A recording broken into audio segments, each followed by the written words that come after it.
because my job is quite hard, but if you look at where you will become in a few years' time, it's nothing. Like, I know I do the long hours, but it's a piece of cake to know what you'll be doing in a few years if you actually get to a buyer level. That's really... Okay, cool. So I'm Chelsea Williams, I'm 23, I'm a buyer's assistant and I've been in my job role for about 3 years now. So the biggest misconception about my job is probably that I'm a designer, and I'm definitely not. I think people always just don't really understand the concept of buying. I work with designers and merchandisers, but I'm not in design.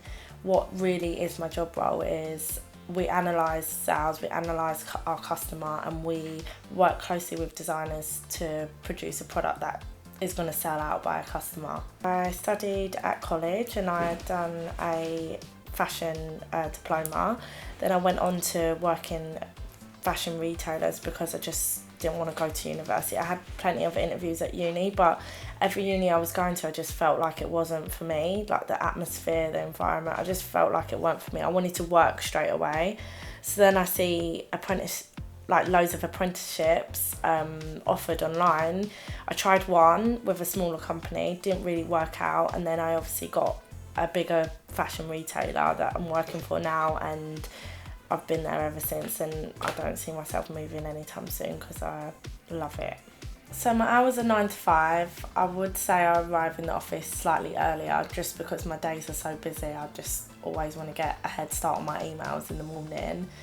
My commute is pretty long. I live in Essex, so I commute in, but it's fine because I wouldn't have it any other way. I love what I do. So in the mornings I start my day up. First things first, I'll go on my emails because I'll 9 times out of 10 have emails from China from the night before.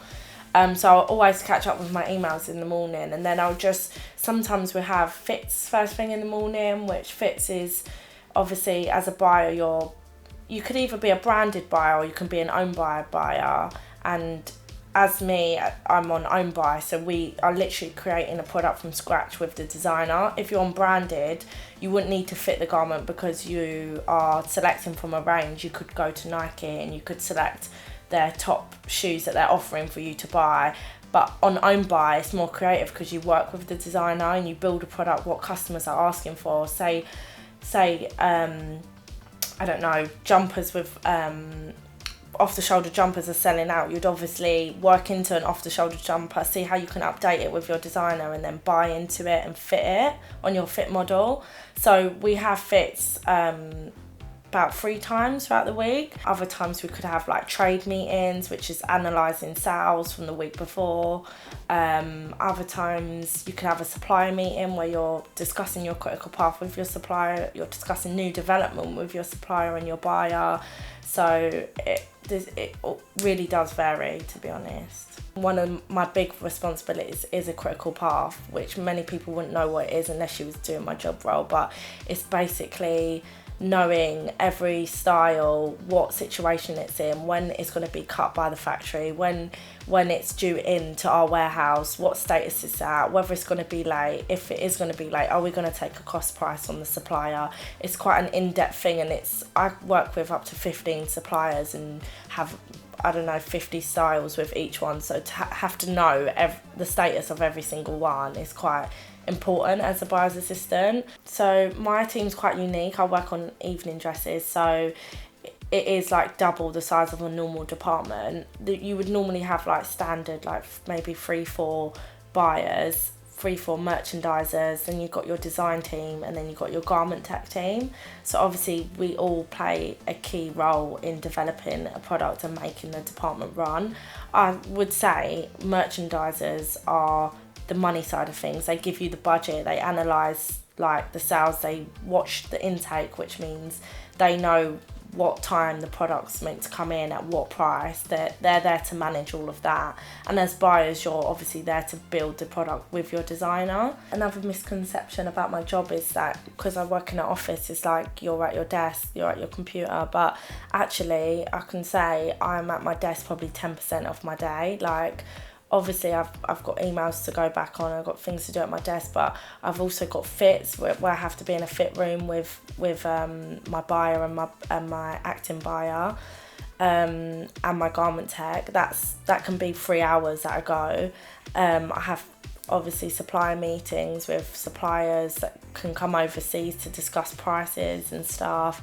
So yeah, I could be at my desk probably 10% of the day, to be honest. The worst part of my job, I would say, even though some people thrive off this, but I'm really bad at talking out loud, like speaking to a big group of people, and my job does consist of doing that because you have to present back. I find it quite hard to speak, believe it or not, speaking out loud to a big group of people. Like, I get quite nervous, and I can't even have my usual coffee before it because I'm like, oh my god, I'm gonna be shaking, I'm gonna be like all high on caffeine. But honestly, I just say I need to work on my nerves when like speaking out to like a group bigger than 10.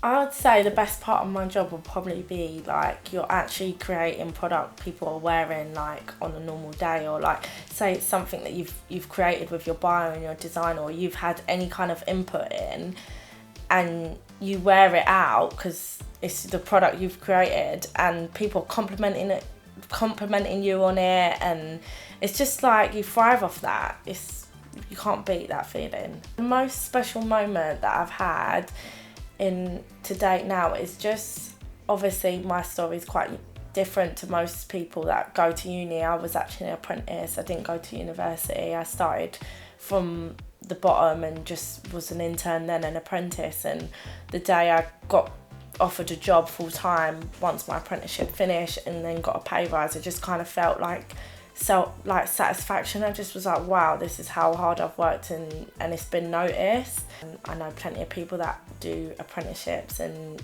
that's the way they get into whatever industry they're in. And don't ever doubt yourself. Like, I believe in self-motivation is like one of the biggest things you can have. And also be yourself. Like, any interview you get given, people want to see you, just be yourself. Personalities is always a way I've won over all my job interviews, which isn't probably the best way, but I say just be yourself, and also be prepared to put in the graft. I mean, when I had my job interview for the company I work for now, before I even got the interview, I prepared for the interview 2 weeks before. Like, I already created a presentation, I already knew what I was wearing. Like, that's just how you've got to be, because there's always one person one step ahead of you. Thank you for listening to my buyer's assistant entry becoming. Good luck with everything, and honestly, never lose hope.